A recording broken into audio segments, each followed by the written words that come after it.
The Holy Gospel according to St. John, the 13th chapter. When he had gone out, Jesus said, "Now the Son of Man has been glorified, and God has been glorified in him. If God has been glorified in him, God will also glorify him in himself, and will glorify him at once. Little children, I am with you only a little longer.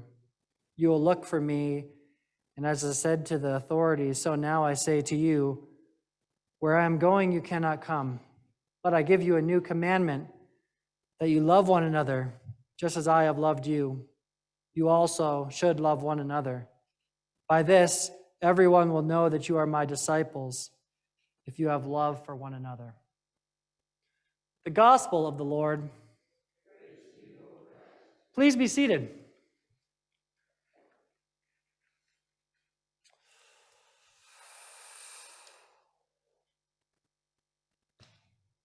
Grace, peace, and mercy are yours from the triune God.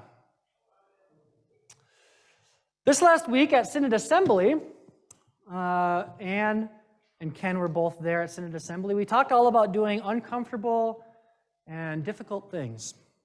And I'm going to try and do an uncomfortable and difficult thing right now. I'm usually a manuscript preacher, but I want to be able to look at y'all in the face and try something new. I want to talk to you. During the Synod Assembly, we talked all about what church can look like, church in the future can look like, what it looks like to be a church that is becoming into God's will. And I love meetings. I love church meetings. People think I'm a little weird when I say that I love church meetings, but I love church meetings. I love committee meetings. I love council meetings. I love committee meetings, congregational meetings that we're going to have later. I love them. Because meetings are where the rubber starts to hit the road in what it means to be church together. We can say the gospel matters to us. We can talk all about what that looks like. But until we start doing it, until we start putting it into action, just words, right? And I was talking to a bunch of pastors. It's a Synod Assembly, if you don't know, it's kind of like a congregational meeting, but it's for the whole 5-state synod. And so pastors from Utah, Arizona, Texas, New Mexico, Colorado, all over. Pastors and lay representatives, everybody has like 2 or 1 lay representative come with them. And everybody gets together and vote about what we want to take seriously as a church together, what this synod cares about. And it's where we talk about, we elect leaders, we elect representatives. Our church specifically has 2 representatives going to vote church-wide in the nation. Two of our young people are going. It's a big deal. But we say this is what we care about. We all get together and we say this is what we care about. And during that time, we heard lots of different speakers come through and talk about what it means to be authentic in our call as the church, what it means to be the church in a changing world, right? The church that has the internet, the church that's gone through a pandemic, the church that looks differently than it might have looked 40, 50 years ago, you know? That's what we talked about.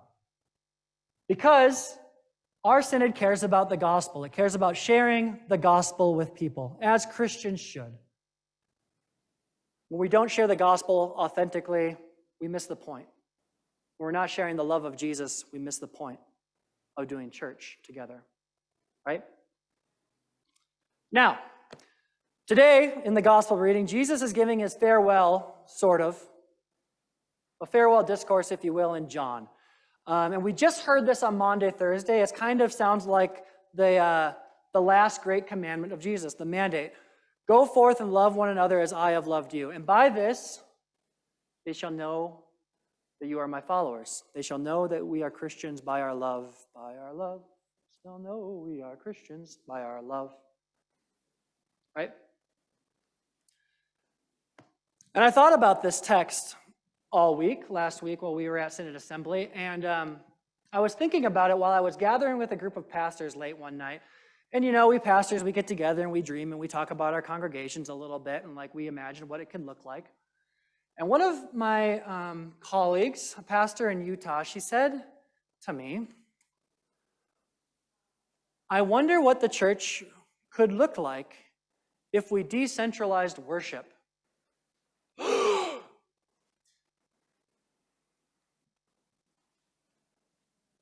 Now, everything we do is worship, mind you, if we're doing church right. Right? Having coffee is worship, serving our neighbor, worship. That's liturgy, the work of the people, worship. Talking to our loved ones, holding somebody's hand in a difficult time. It's worship. That's what it means to do worship. Serving, loving, caring for neighbors, that's what it means to do worship. They shall know that we are Christians by our love. And everything else is gravy. And when I was sitting there thinking about this text this last week, as I was imagining church with a decentralized worship, this person, of course, meant worship that happens on Sunday morning where you stand up and you sing hymns together and you confess and you hear the absolution of forgiveness of sins and you get together just as we are doing now. That's what she meant as worship, right? But I wonder what it would look like to centralize all the other parts of worship too, just as much as we do this, what we're doing right here. I started to imagine what that looked like. And as pastor started to think about what that could look like, I started thinking more about this verse, and I started thinking about all of the things that they won't know we are Christians by. The text doesn't say they will know that we are Christians because we can remember the Apostles' Creed from heart. It doesn't say that we are Christians because we sing "A Mighty Fortress is Our God" on Reformation Sunday. It doesn't say that we are Christians because we all sit in pews and we have our spots. It doesn't say that. It says they will know that we are Christians by our love, and everything else is adiaphora. Everything else is a way that we remember to do that, which is what we do here at this church service on Sunday morning, as we remember the importance of loving our neighbor. And I was thinking about all of the different ways that we could do worship, or all of the things that don't define us as Christians.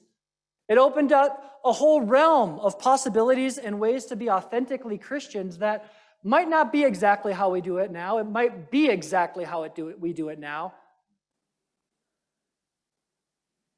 It might be a little bit different than how we do it now. And all of those ways are authentic ways of being Christian. They're authentic ways of living into our call as Christians, of loving people, of serving our neighbor. And as we were getting together for this congregational meeting, I started thinking about, what does St. Mark's look like 15 years down the road? What does St. Mark's look like a year from now? Does it look exactly like it does now?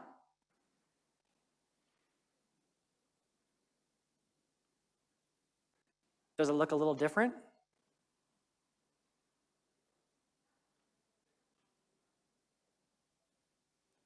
And are all of those things authentic ways of being Christians? Doing exactly what we do now, yeah, we are living authentically into our Christian lives. I believe that what we do on Sunday mornings helps us remember to go out into the world and to love our neighbor and to love God, to love ourselves. That's what it means to be a Christian, and that's what we do here on Sunday morning. Every Sunday morning we get together and we are reminded of this at the table. We remember our baptismal covenants. We do all of this, all to remember our call to be Christians. But there are a lot of ways to do that. There are a lot of people that experience it differently. As we get together for our congregational meeting today, I'd encourage everybody, and as we move forward into our future together, I'd ask you to imagine Just imagine this call that we have together. There's a lot of different ways to live into Christ's call of love. And as long as we're doing that, we're doing exactly what we need to be doing together. Amen.